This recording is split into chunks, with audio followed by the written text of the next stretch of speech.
Suprema de Justicia, Haroldo Brito Cruz, señor Fiscal Nacional Subrogante del Ministerio Público, Javier Armendáriz Salamero, señor Ministro de Justicia y Derechos Humanos, Hernán Larraín Fernández, señor Defensor Nacional, Andrés Manque Malchavsky, señora Presidenta de la Corte de Apelaciones de San Miguel, Liliana Mera Muñoz, señor Presidente de la Comisión Permanente de MARC-TTD y Ministro de la Corte de Apelaciones de San Miguel, Roberto Contreras Olivares, señoras y señores comisionados y observadores de la Comisión Permanente MARC-TTD, Paulina Aguirre Suárez, Presidenta de la Corte Nacional de Justicia de Ecuador, María del Mar Cabrejas Guijarro, vocal del Consejo General del Poder Judicial de España, Ángel Romero Díaz, Juez Supremo Titular de Perú, Ranulfo Rojas Cetina, magistrado vocal por la Corte Suprema de Justicia de Guatemala, Rafael Segura Bonilla, magistrado de la Sala de Casación Penal de la Corte Suprema de Justicia y coordinador del Programa de Justicia Restaurativa de Costa Rica. Ada Vanegas Ramos, magistrada de la Sala Penal Especializada en Violencia del Tribunal de Apelaciones de Nicaragua. Camilo Torres Leguizamón, juez penal de la Adolescencia de Paraguay. Señor director de la Corporación Administrativa del Poder Judicial, señores y señores jueces de la jurisdicción de Santiago y San Miguel, representantes del Ministerio Público, Ministerio de Justicia, Defensoría Penal, Gendarmería, Fundación Paz Ciudadana, Servicio Nacional de Menores, Servicio Nacional para la Prevención y Rehabilitación del Consumo de Drogas y Alcohol, y también de la Corporación Administrativa del Poder Judicial. Señoras y señores, tengan todos ustedes muy buenos días. Queremos darle la más cordial bienvenida a la 7ª reunión de la Comisión Permanente de Mecanismos Alternativos, Restaurativos de Resolución de Conflictos y Tribunales de Tratamiento de Drogas y Alcohol, MARC-TTD, de la Cumbre Judicial Iberoamericana, que nos reunimos en Santiago en mayo de este año. Es importante destacar que hoy nos acompaña, a través de videoconferencia, el observador y experto internacional en apoyo técnico, señor Víctor Herrero. También queremos contarles que esta jornada inaugural está siendo transmitida vía streaming a través de la señal del canal de televisión del Poder Judicial. Sin lugar a dudas, uno de los hitos que dejó la última asamblea plenaria de la 19ª Cumbre Judicial Iberoamericana, celebrada en Ecuador, Quito, en abril del año pasado, fue la aprobación de la Declaración Iberoamericana sobre Justicia Juvenil Restaurativa y también el Decálogo Iberoamericano sobre Justicia Ciudadana y Participativa, insumos que sin duda sirven para dar un paso más en esta nueva mirada de impartición de justicia. Esta comisión que sesiona en Chile hoy tiene como objetivo principal sistematizar, apoyar y asesorar a la Asamblea Plenaria y a los países que integran la Cumbre Judicial Iberoamericana acerca de las buenas prácticas relacionadas con los mecanismos alternativos, restaurativos, de resolución efectiva de las controversias y terapéuticos, los denominados Tribunales de Tratamiento de Drogas y Alcohol. Para dar inicio a la ceremonia inaugural, quiero dejar con ustedes al presidente de la Corte Suprema de Justicia, don Haroldo Brito Cruz.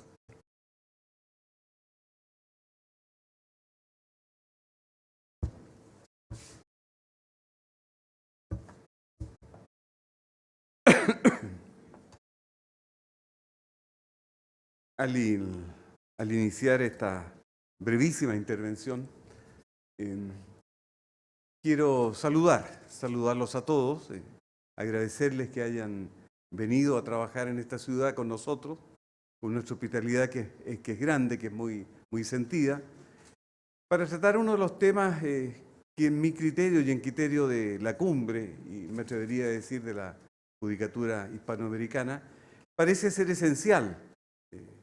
Teníamos un sistema de justicia en que se ocupaba de hacer la investigación e imponer la sanción, y no obstante reconocer como cosas fundamentales algunos objetivos jurídicos de la pena, nos olvidábamos un poco del tema y hacíamos una aplicación puramente, me atrevería a decir, de una ejecución de resoluciones, pero necesitábamos tener algunos mecanismos que nos permitieran saber si lo que estábamos decidiendo jurisdiccionalmente era verdaderamente una decisión acertada para realizar los fines de la pena, entre otros objetivos.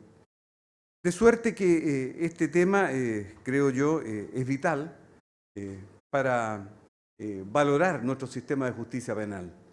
Y por lo mismo, es una cuestión que debe interesarnos, en mi criterio, del modo tan fuerte como se está haciendo en este momento en la Cumbre Judicial Iberoamericana, generando esta comisión y generando estos estudios que ustedes van hoy día a completar seguramente, a desarrollar y revisar si se está actuando conforme a estos criterios que ustedes mismos se han determinado.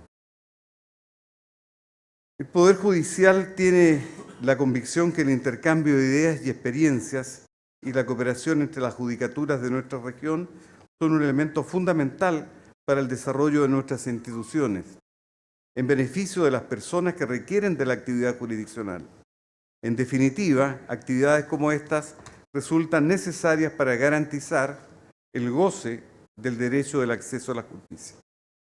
El acceso a la justicia, de eso se trata, se ha entendido tradicionalmente como un derecho vinculado a la actividad jurisdiccional y particularmente a la posibilidad de acceder a un proceso judicial desarrollado por un tribunal. Es en este sentido que la Declaración Universal de Derechos Humanos reconoce el derecho de toda persona a un recurso efectivo ante los tribunales nacionales competentes, que la ampare contra actos que violen sus derechos fundamentales reconocidos por la Constitución o la ley.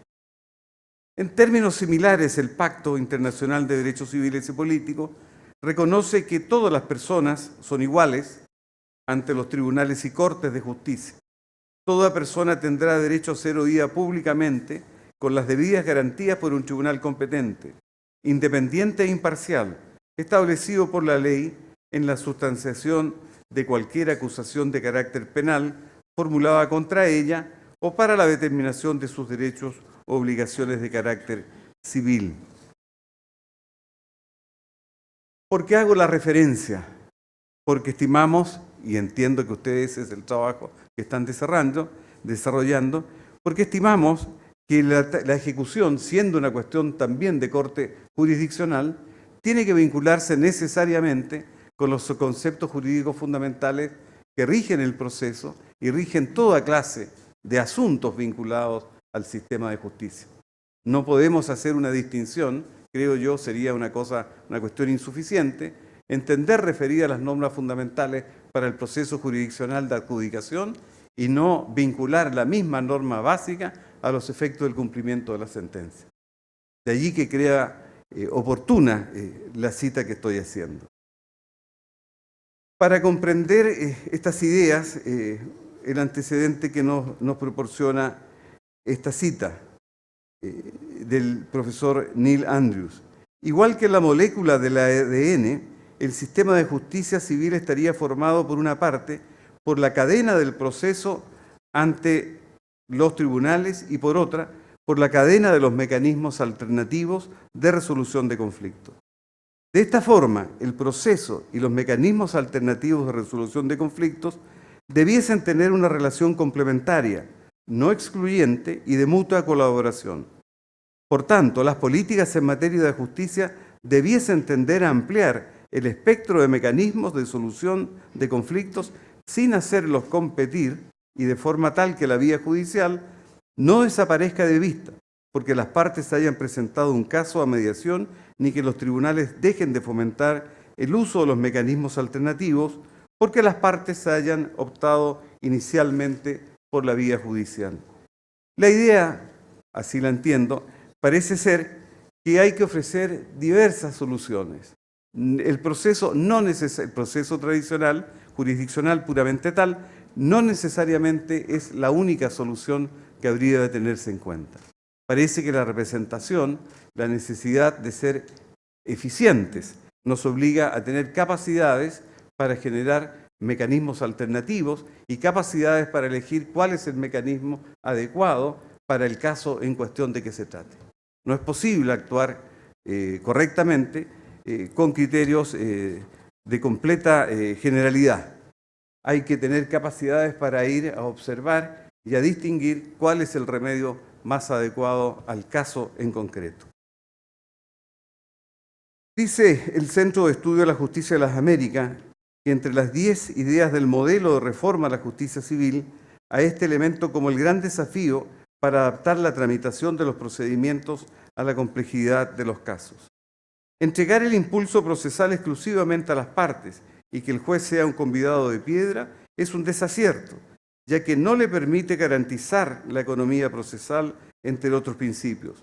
Dentro del rol activo del juez en la dirección del proceso, nos parece fundamental profundizar en la figura del gestor de casos, ya que permite que la autoridad judicial pueda colaborar con las partes en identificar cuál es la modalidad más adecuada para la litigación del caso.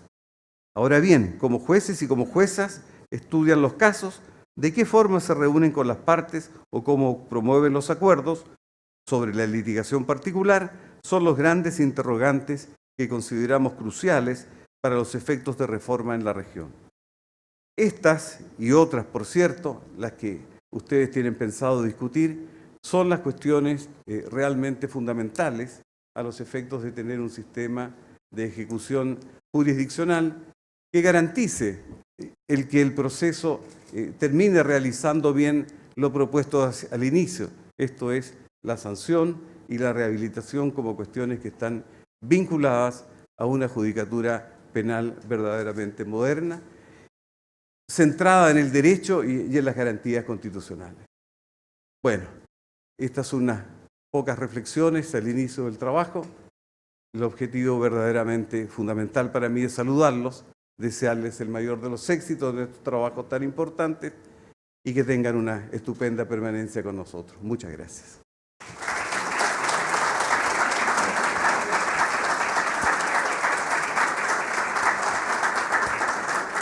Muchas gracias, presidente. A nombre del Poder Ejecutivo de Chile, tomará la palabra el ministro de Justicia y Derechos Humanos, Hernán Larraín Fernández.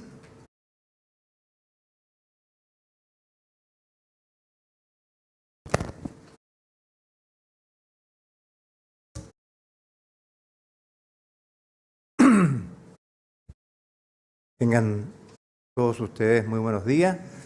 Saludamos especialmente al dueño de casa y presidente de la Corte Suprema, el ministro Haroldo Brito.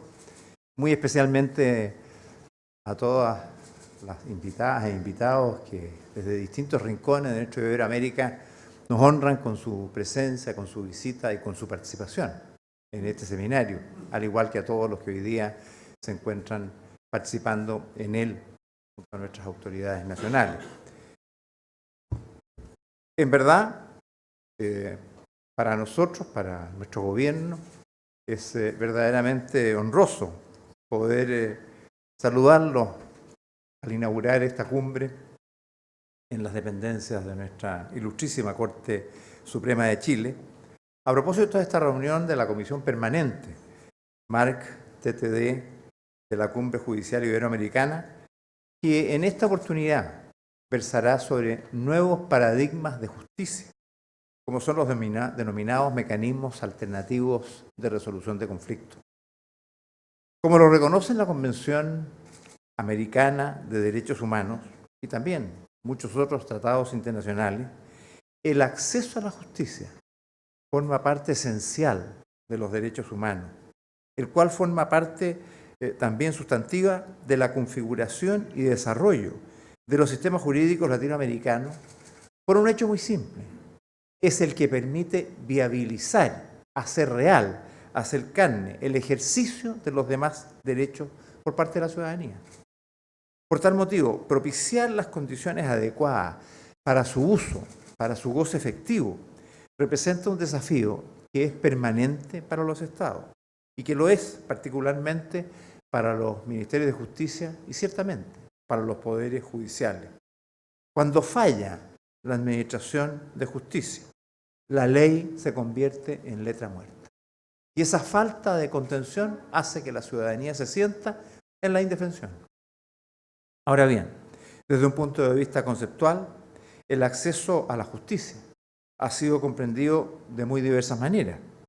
La concepción más tradicional, que recordaba el ministro Brito, que consistía en disponer el derecho a una tutela judicial efectiva ante un tribunal legalmente constituido, ha sido ya superada. Una más moderna sostiene fundadamente que el acceso a la justicia es el derecho a obtener justicia de manera efectiva. De este modo, es un derecho autónomo a la prestación jurisdiccional que comprende, además, la posibilidad de comparecer ante un tribunal, contando con asistencia letrada, el desarrollo de medidas para la educación en derechos, dispositivos de información preventiva a la ciudadanía, también sentido de la oportunidad en la solución de las controversias y, por cierto, la resolución de los conflictos por medio de nuevos caminos de justicia, como por ejemplo mecanismos colaborativos y fórmulas alternativas. El rol de los poderes judiciales en Iberoamérica ha sido muy importante para ir avanzando en la integración de estos nuevos paradigmas de justicia, lo que no ha sido fácil, dada la tradición jurídica colonial que tenemos en nuestra región y también por la existencia de diversas barreras de acceso a la justicia que tienen relación con aspectos económicos, geográficos, sociales, culturales, entre otros. No hay igualdad en el acceso a la justicia en nuestra región. Son precisamente estas barreras las que a quienes nos desempeñamos en el ámbito público nos imponen el deber ético de trabajar incansablemente para poderla superar y ofrecer sistemas de justicia cada vez más integrales, más modernos, más orientados a la satisfacción de las necesidades de ciudadanos y de ciudadanas, pero particularmente aquellos más postergados, aquellos que sufren de mayores vulneraciones. Si bien la incorporación de nuevas metodologías y herramientas como la mediación y la conciliación ofrecen múltiples beneficios para la ciudadanía, el camino para su instalación no ha sido sencillo. En este escenario, la creación de instancias supranacionales, esta viene a apoyar los esfuerzos nacionales. Tal es el caso, por ejemplo, de esta Cumbre Judicial Iberoamericana, ya que representa una estructura de cooperación e intercambio de experiencia que se articula a través de las máximas instancias de los poderes judiciales de la región.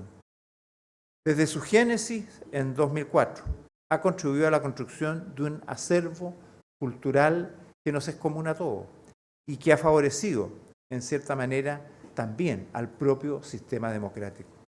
La Cumbre Judicial ha realizado aportes muy interesantes, como la dictación en 2008 de las reglas de Brasilia sobre acceso a la justicia a personas en condiciones de vulnerabilidad, normas que orientan el accionar de los equipos y profesionales involucrados en los sistemas de justicia. Luego, en 2018, consensuó el contenido de un decálogo sobre justicia juvenil restaurativa que promueve esa incorporación en los ordenamientos jurídicos, información a la ciudadanía y desarrollo de políticas públicas, siguiendo una tendencia internacional de la que participan tanto la Conferencia de Ministros de Justicia de los países de Iberoamérica, CONJIP, que emitió una declaración sobre justicia juvenil restaurativa en 2015, muy relevante, como la Unión Europea y la Organización de las Naciones Unidas. Adicionalmente, el año pasado se sumó a esta corriente la Asociación Iberoamericana de Ministros Públicos, de Ministerios Públicos. Aquí tenemos presente a nuestro representante del Ministerio Público, que emitió un decálogo que contiene similares características. Pues bien, en nuestro Ministerio de Justicia y Derechos Humanos estamos impulsando una importante reforma legal e institucional al sistema de reinserción social juvenil, que incluye, entre otras consideraciones, una actualización de temas procesales muy relevantes y la modernización de la institucionalidad encargada de la resocialización de los adolescentes e infractores de ley, que actualmente está radicada en el Servicio Nacional de Menores. Este servicio va a terminar dando origen a dos servicios, uno de protección en el ámbito de la niñez vulnerable y otro que va a estar relacionado precisamente con los infractores juveniles, los infractores de ley, aquellos que asumen responsabilidad penal adolescente. Y en ese proceso de instalar este nuevo servicio, se hace un especial esfuerzo para la reinserción social juvenil. Esta reforma incluye, por lo tanto, un interesante componente sobre justicia restaurativa, en el que el modelo sitúa a la mediación como la metodología de trabajo y orienta los objetivos de intervención tanto a la responsabilización de los ofensores como a la reparación efectiva del daño a la víctima. con un foco que prioriza las necesidades de las personas involucradas en la comisión de un delito y la especialización de los actores, hemos querido posicionar en la reforma un tema que a nivel internacional ha ido adquiriendo cada vez un mayor consenso sobre su pertinencia y, por cierto, sobre los enormes beneficios que trae consigo. Actualmente esta iniciativa está siendo discutida en el Congreso Nacional. Arduos debates, largos a nuestro gusto, quizás más extensos de lo que quisiéramos, pero ha existido una muy buena acogida para poder incorporar a la mediación en el sistema penal juvenil. Paralelamente, desde el año 2016, estamos desarrollando un estudio práctico que ha permitido ir generando evidencia de mediaciones con casos derivados desde el sistema formal, con resultados parciales que han sido muy exitosos. Durante la jornada de trabajo de la comisión, en el día de hoy, será presentado este estudio práctico para su conocimiento y, por cierto, para su debate.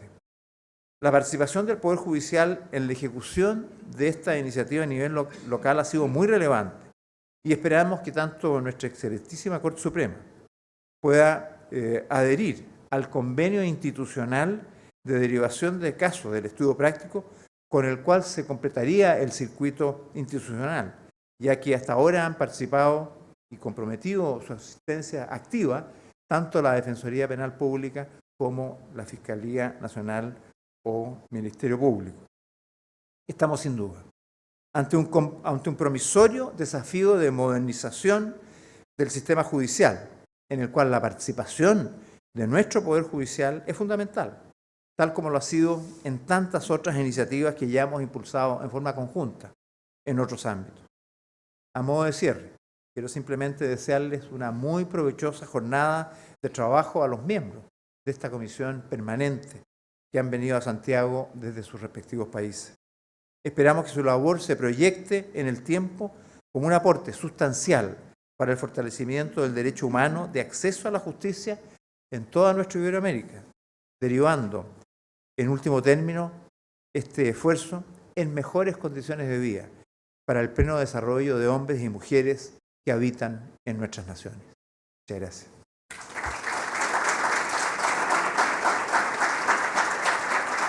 Muchas gracias, ministro.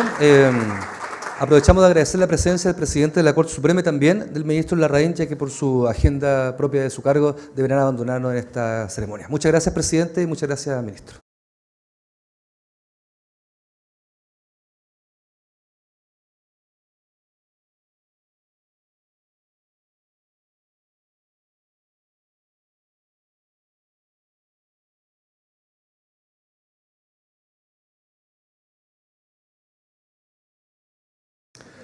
A continuación, y para dar la bienvenida a esta reunión, dejo con ustedes al ministro señor Roberto Contreras Olivares, presidente de la Comisión Permanente de Mecanismos Alternativos y Restaurativos de Resolución de Conflictos y Tribunales de Tratamiento de Drogas. Ministro Contreras.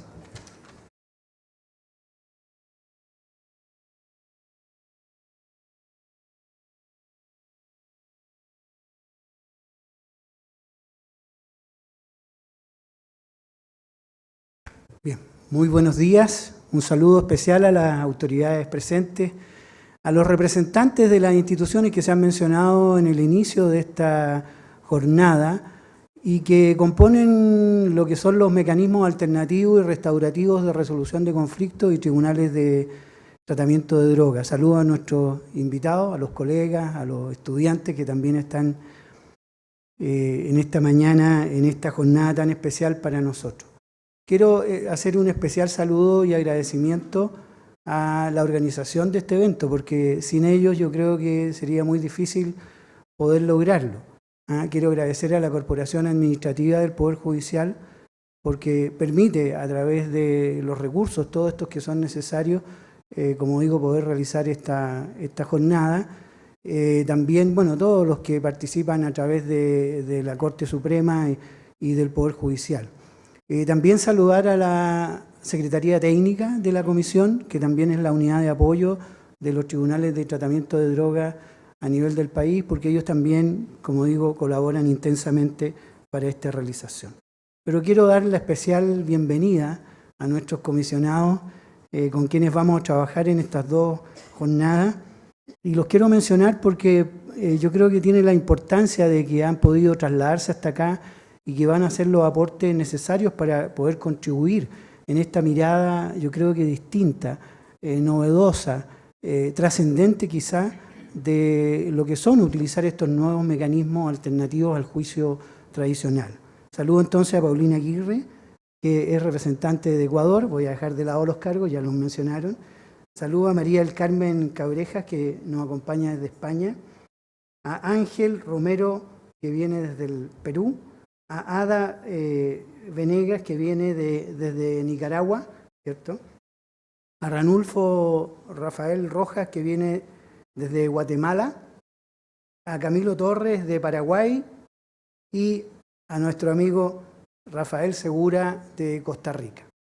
Con ello hemos venido trabajando ya, esta es la 7ª reunión, y en verdad hemos ido avanzando, como vamos a ver a continuación, por lo menos al final de estas palabras o esta reflexión, en temas que son de la, como digo, la máxima trascendencia. Porque nos ocupamos, creo yo, de una innovadora, ya se ha dicho acá, metodología de trabajo y de impartición de justicia, que responde a los desafíos contemporáneos y que de alguna manera pone en relieve, y esto quiero remarcar quizá, la insuficiencia de los mecanismos tradicionales de impartición de justicia. Me explico.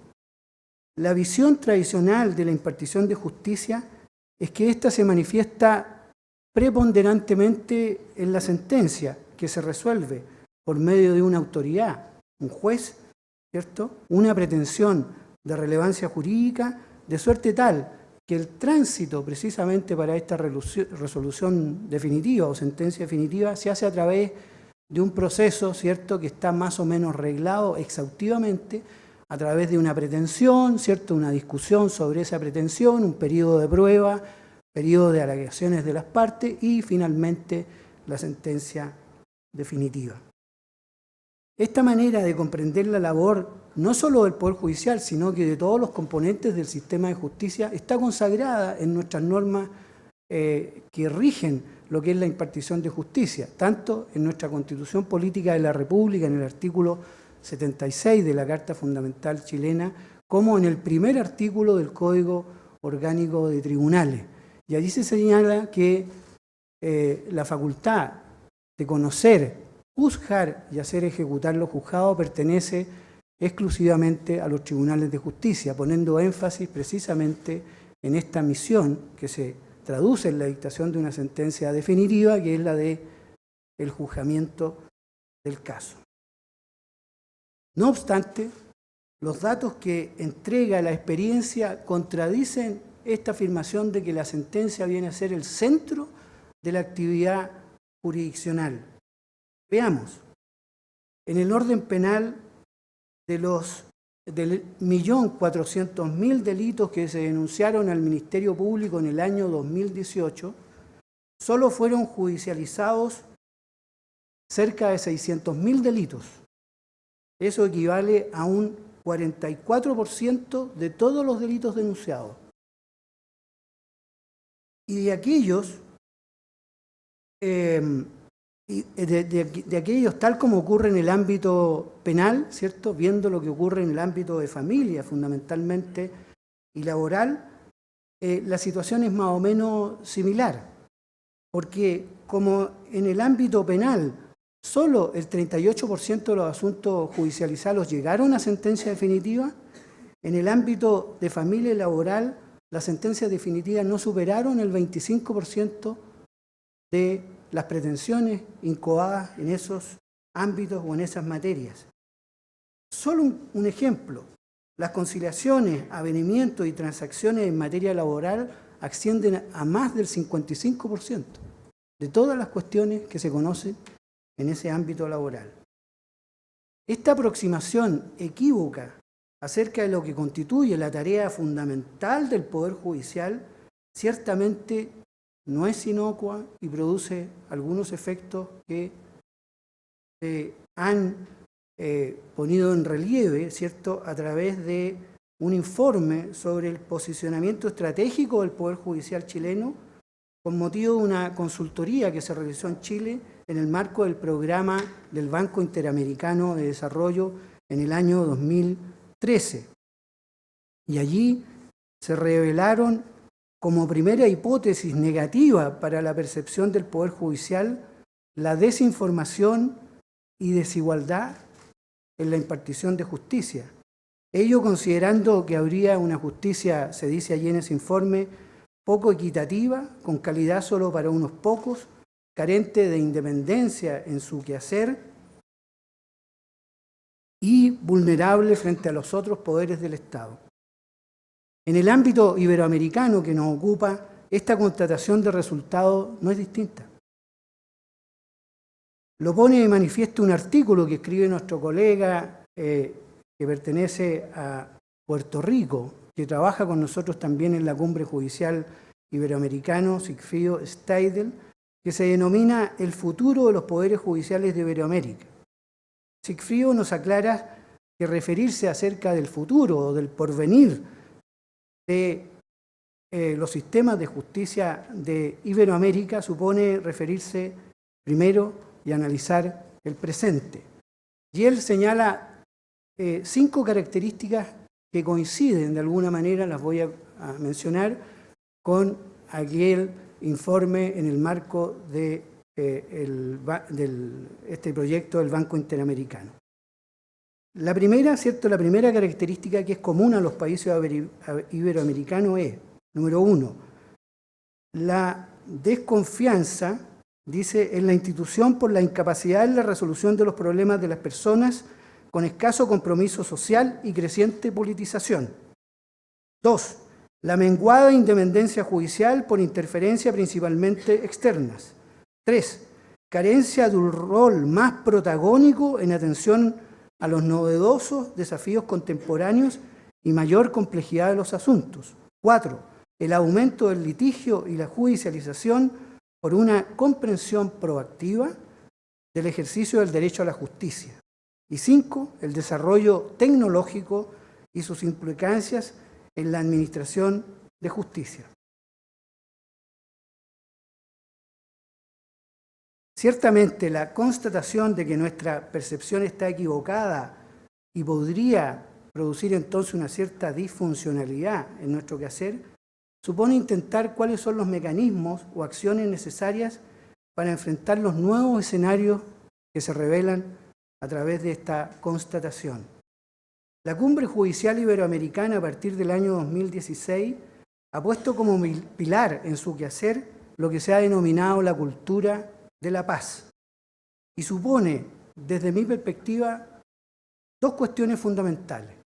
Primero, sobre la base de estos antecedentes, una deconstrucción de la estructura y pensamiento jurisdiccional, esto es, una nueva mirada del concepto conceptual de impartición de justicia, que propicie la obtención de fórmulas que indaguen y enfrenten lo esencial de las causas del conflicto y su especial naturaleza, acudiendo a la experiencia de otras ciencias o métodos, desde lo terapéutico, lo restaurativo, lo originario o ancestral, entre otros medios, considerando la relevancia de aspectos centrales o sustanciales en el conflicto, como por ejemplo la relación droga-delito, que explica en más del 60% de los casos, ¿cierto?, el origen precisamente de estas infracciones penales. La segunda aproximación a esto que debemos comprender como cultura de la paz es que se requiere la participación activa, no solo de quienes intervienen en el conflicto, las partes directas o indirectas, los testigos o los peritos, sino también de la comunidad, los centros de investigación y universitarios y las organizaciones sociales y locales, a quienes se irradian los efectos del pleito y por lo tanto tienen evidentemente un interés comprometido en su disminución o erradicación. Son vitales entonces, se ha dicho aquí, también los roles de la mediación, la conciliación, los equivalentes jurisdiccionales, la llamada justicia terapéutica y restaurativa, entre ellas las terapéuticas del programa de tribunales de Tratamiento de Drogas, que buscan promover ciertamente la gestión del conflicto a través de indagar e intervenir en sus causas, con responsabilización de los propios involucrados en sus efectos e integración de los ámbitos individuales, familiares y sociales afectados en aras a la mitigación o reparación del daño producido y, lo que parece más relevante, la prevención y reducción del fenómeno conflictivo jurisdiccional. Bastará entonces la intervención asertiva de la institucionalidad, el compromiso intenso, el ponerse en la situación del otro, el adentrarse en la problemática que subyace al conflicto y focalizarla, en lo posible neutralizarla. También es necesario el diálogo, la confianza y, lo que es mejor, la devolución de la capacidad casi perdida del ser humano en la resolución asertiva de sus propios conflictos. Estas respuestas serán más eficaces, permanentes, propias y logradas con el aporte del sistema de justicia, sin desconfianza, con legitimidad y construyendo o reconociendo la identidad que corresponde reconocer y el compromiso social. En fin, se potenciará, creemos, la construcción de una nueva sociedad para que ésta se ocupe inteligentemente y con empatía entre sus integrantes para obtener un mejor futuro, ese futuro del que habla nuestro colega de Puerto Rico. Nuestro programa en estos días abordará en esta perspectiva y dirección pretenciosos desafíos, avances en la construcción de un modelo de justicia ciudadana y participativa con intervención de la comunidad local donde se origina y produce el conflicto, análisis de las experiencias que suponen las modificaciones en estudio a la justicia civil, actualmente lo que ocurre aquí en Chile, con elementos de los centros de justicia y tribunales con multipuertas, como se ha hablado acá. La decisión jurisdiccional a través de la sentencia no tiene por qué ser el único camino para la resolución de los conflictos. También nos ocuparemos de los aportes desde la mediación penal juvenil en el convenio para la derivación de casos entre el Ministerio de Justicia, el Ministerio Público y la Defensoría Penal Pública, que se rige por los principios de diversificación de la respuesta penal, reparación del daño y complementariedad. Buenas prácticas en los 23 países de la Cumbre Judicial Iberoamericana en materias de mediación, conciliación y tribunales de tratamiento de drogas en adultos y adolescentes. Y lo que es de la mayor importancia, y por eso está también con nosotros a través de videoconferencia, ¿cierto?, el colega Víctor Herreros, quien nos apoya y nos asesora precisamente en esta materia especial, que es el diseño de una convención iberoamericana sobre justicia restaurativa juvenil, atendiendo ya a los textos que ya se han mencionado, ¿cierto?, se mencionaron aquí, declaraciones y decálogos en materia iberoamericana, ¿cierto? El primero que voy a referirme, el de la Cumbre Judicial Iberoamericana, que es del año 2018, que también estas declaraciones sobre justicia juvenil restaurativa fueron abordadas en la Conferencia de Ministros de Justicia de Iberoamérica en el año 2015 y también por la Asociación Iberoamericana de Ministerios Públicos en el año 2018, junto a otros temas, evidentemente, de relevancia para el funcionamiento de la Comisión. Reitero entonces, y con esto ya termino, la más cordial bienvenida a los representantes de cada uno de los países que integran la Comisión MARC-TTD en la Cumbre Judicial Iberoamericana, a los países que están como observadores y deseamos y queremos obtener los mejores resultados posibles para esa mejor justicia que nuestros pueblos se merecen. Muchas gracias.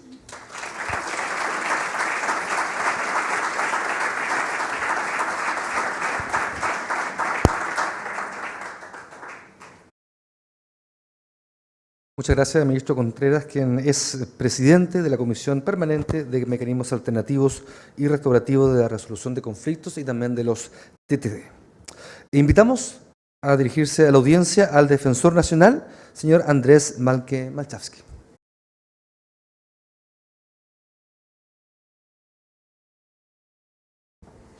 Señoras, señores, muy buenos días. También me remito a los vocativos de los saludos que ya se han realizado. Primero agradecer a la excelentísima Corte Suprema por esta invitación, felicitar a la Cumbre Judicial Iberoamericana por la iniciativa de contar con una comisión permanente, MARC-TTD, en un ámbito en que, conjuntamente con agradecer a los representantes extranjeros de esta comisión, con su trabajo nos ayudan a visibilizar que la respuesta del Estado a la solución de los conflictos tiene que ser un poco más diversa que la que tenemos al menos en nuestro país, y que seguro es un contexto también iberoamericano de limitación.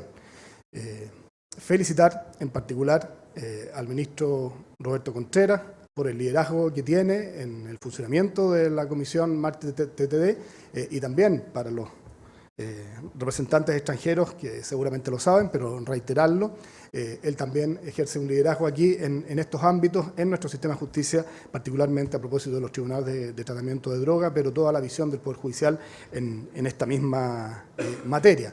Materia en que, como Defensoría Penal Pública, siempre hemos alentado las pocas experiencias que hay en el ámbito penal. En el ámbito laboral y familiar sí tenemos experiencias un poco más masivas o expansivas, pero en el ámbito penal son bastante pocas, ustedes las han escuchado. Un piloto de mediación penal en el contexto del sistema de justicia juvenil de hace un par de años, ese es el lapso que lleva, con escaso número de casos que se pueden acceder, porque todavía estamos en un proceso muy inicial, pero con una buena noticia, que también la daba el ministro de Justicia y Derechos Humanos. En el proyecto de reinserción social juvenil, en que se incorporan determinados aspectos a propósito de la regulación que tiene nuestra Ley de Responsabilidad Penal Adolescente, se incorpora la mediación en este ámbito, y esa normatividad nos augura que evidentemente van a ser recogidos todos los elementos que de muy buena forma están ocurriendo en este piloto, y que el principal propósito o el principal desafío es masificar claramente su utilización. Otro ejemplo, otra experiencia es precisamente de hace ya un poco más de una década en los tribunales de tratamiento de drogas, que también Ministerio de Justicia y Derechos Humanos, Poder Judicial, Ministerio Público, Paz Ciudadana, Defensoría Penal Pública, se incorporaron en este ámbito que todos lo conocen, no nos lo vamos a relatar, pero que también tiene sus bemoles en relación al impacto que pueda llegar a tener a propósito del porcentaje de los asuntos del ámbito penal que pueden llegar a conocimiento de los tribunales de tratamiento de droga, y que son porcentajes bastante exiguos.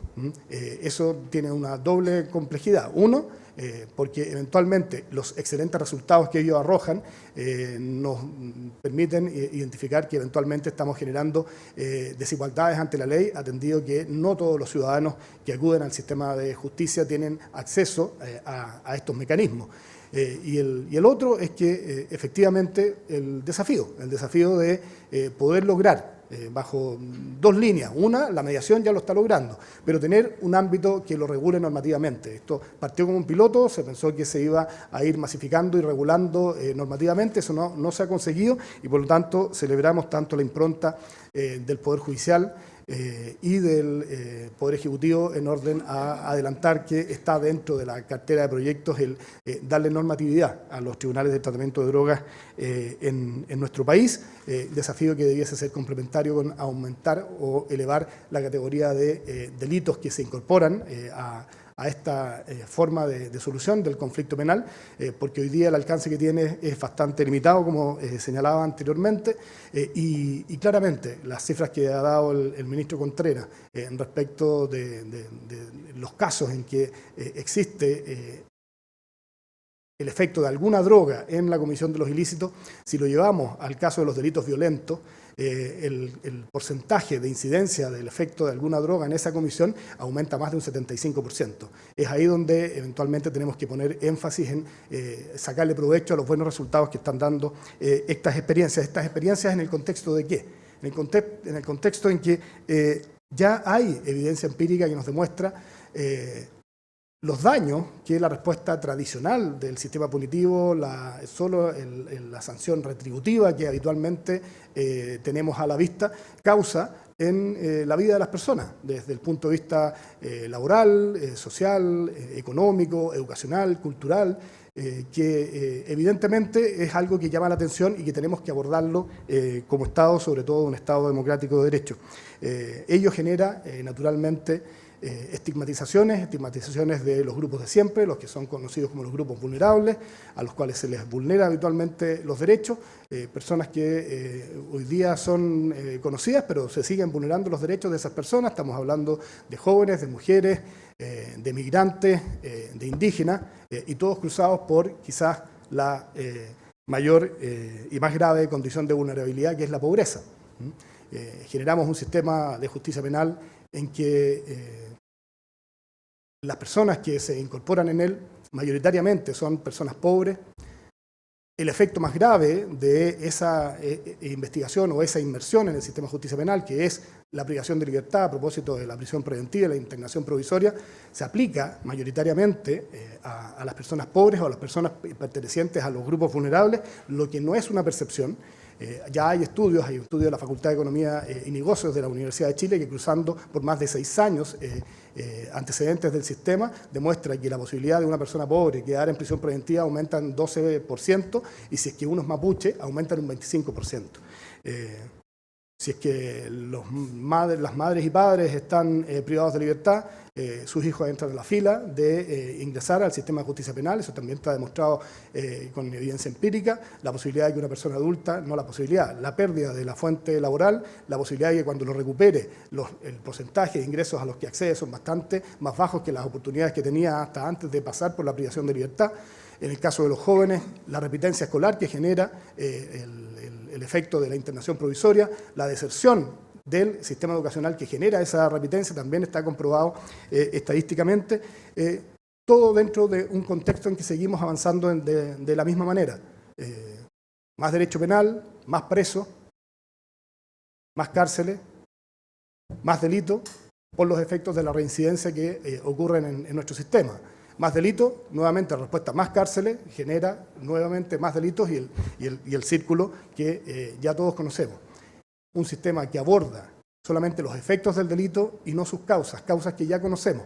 Es por eso que esta reflexión es tan relevante y determinante. O sea, hoy día están los antecedentes para masificar estas respuestas y diversificar esta respuesta casi única que nos ofrece el debate de la seguridad ciudadana en nuestro país.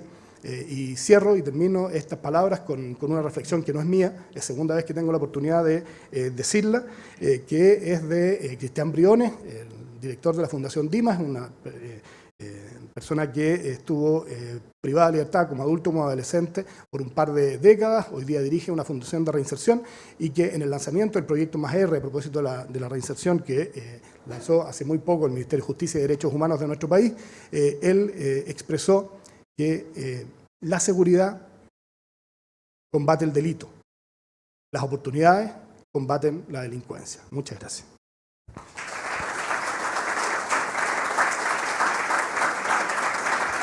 Muchas gracias, Defensor Nacional.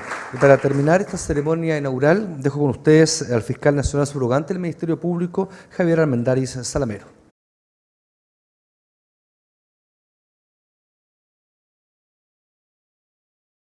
Buenos días, vamos a iniciar estas breves palabras haciendo también nuestros los vocativos que ya fueron expresados, pero me permito dar la bienvenida y manifestar la satisfacción de tener representantes de países hermanos acá.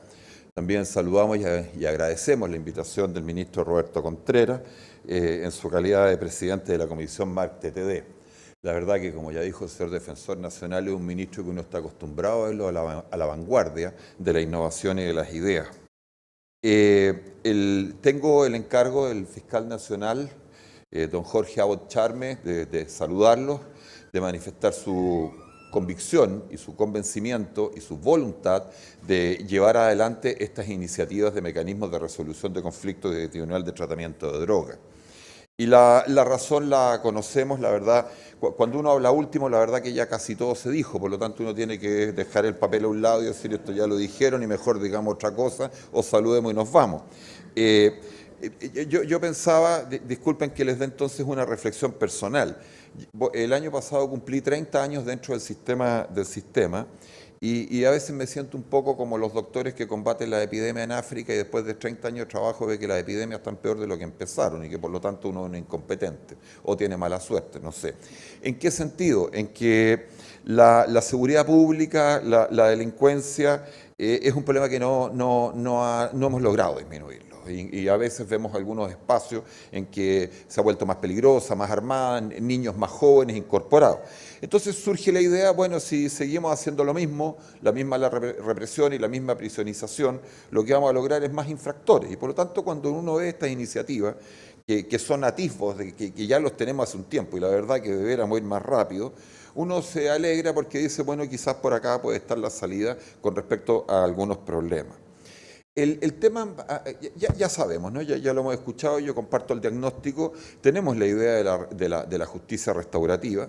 Hoy día yo en clase a los alumnos de la universidad les digo, oiga, los procedimientos ya no son solo cognitivos y ejecutivos, sino que también son restaurativos, ¿no? O de composición. Entonces ya uno va instalando las ideas. El principal obstáculo para que estos temas avancen, la verdad, somos los propios operadores del sistema. Yo soy jefe de fiscales y cuando uno trabaja con ellos tiene sus causas y estas cosas a veces todavía la ven con un cierto aire de extravagancia, esa es la verdad. Supongo que a veces en las otras instituciones pasa lo mismo. Por eso que es importante reuniones como esta.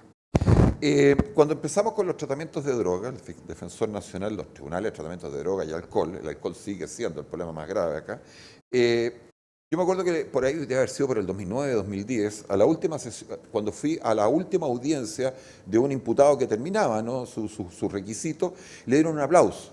Y reconozco que me dio un poco de extrañeza aplaudir imputado en un tribunal. Y después me di cuenta que no solamente lo estábamos aplaudiendo a él, sino que estábamos aplaudiendo el sistema y estábamos aplaudiendo la posibilidad de una no reincidencia.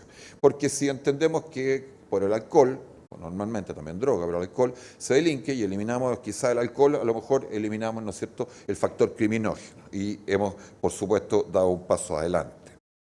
Les quería comentar algunos hitos al respecto, en que evidentemente el Ministerio Público y las demás instituciones, nosotros en cuanto a organismo encargado de investigar, sabemos, ¿no?, ejercer la acción penal pública y proteger víctimas de delitos, hemos participado y, como les digo, es voluntad del fiscal nacional de seguir participando.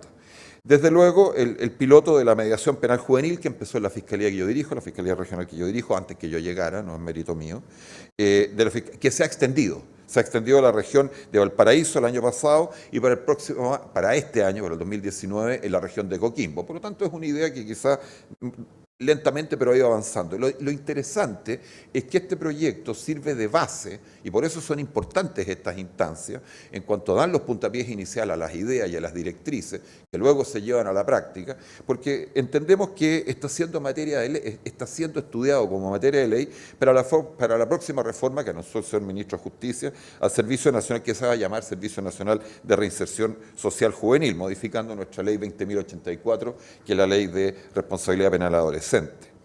Luego en la casa, por así decirlo, en el Ministerio Público, la asociación nuestra, de la Iberoamericana de Ministerios Públicos, la IAMP, el Ministerio Público de Chile, a través de la Unidad de Responsabilidad Adolescente de Penal y Delitos Violentos, que dirige Rolando Melo, que entiendo que está por acá, asumimos la dirección, la coordinación del Grupo de Trabajo de Justicia Penal Restaurativa. Esto en el año 2016. Y dentro de este trabajo que se ha hecho, hay un decálogo de los fiscales interamericanos que se mencionó que es del 2018. Para este año se pretende seguir avanzando a través del grupo que reúne, por supuesto, países hermanos, a nosotros y a los países hermanos. Los tribunales de tratamiento de droga, que estamos más avanzados en lo que es mediación, ya llevan 14 años. Hay 28 tribunales a lo largo del país que hacen este tipo de audiencias, en la cual la idea, por supuesto, es la que señalaba anteriormente. Sí, y Lo que estamos tratando de hacer es entonces ahora innovar con la inmediación penal, porque entendemos de que si la víctima se siente escuchada y accede a algún tipo de reparación, y al mismo tiempo el infractor, con mayor razón si es juvenil, toma conciencia del daño, bueno, podremos haber avanzado quizá en no solo solucionar ese conflicto, sino que evitar algunos conflictos futuros y sobre todo, ojalá avancemos en algo que nos cuesta mucho, por lo menos en Chile, yo creo que en todas partes, porque generalmente la gente lo que pide son penas de prisión, que es la satisfacción de la víctima en cuanto a entender el proceso, participar en el proceso, interiorizarlo y en definitiva sentirse satisfecho, ¿no? que es siempre una tarea que nos complica. Hay un hito también, como cuarto hito para este año que les quería comentar, son las dictaciones de instrucciones generales del fiscal nacional sobre el convenio interinstitucional sobre tribunales de droga, que es del año 2012, para avanzar en esos términos.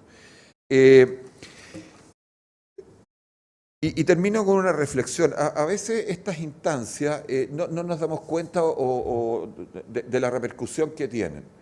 Yo les pediría que se sientan genuinamente abriendo surcos y sembrando una semilla, porque instancias como esta, en cuanto impulsan ideas, traen experiencias, nos compartimos con los países hermanos qué es lo que están haciendo. Yo estoy seguro que con el tiempo van a dar sus frutos. Van a permitir que los operadores del sistema abandonemos la lógica adversarial y le demos un espacio a que se encuentren las víctimas, se encuentren con los infractores y logremos llegar a acuerdos que nos permitan evitar en lo posible la reincidencia y la prisionización.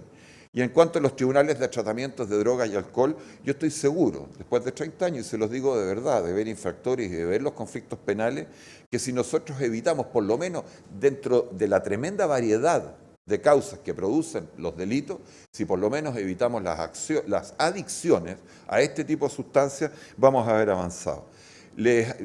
Modestamente y en nombre del fiscal nacional les agradezco su presencia, les agradezco que compartan con nosotros sus experiencias, le agradezco al ministro Contreras esta invitación de la comisión y de la cumbre y sobre todo les deseo un buen trabajo y por supuesto una buena estadía en Chile. Muchas gracias.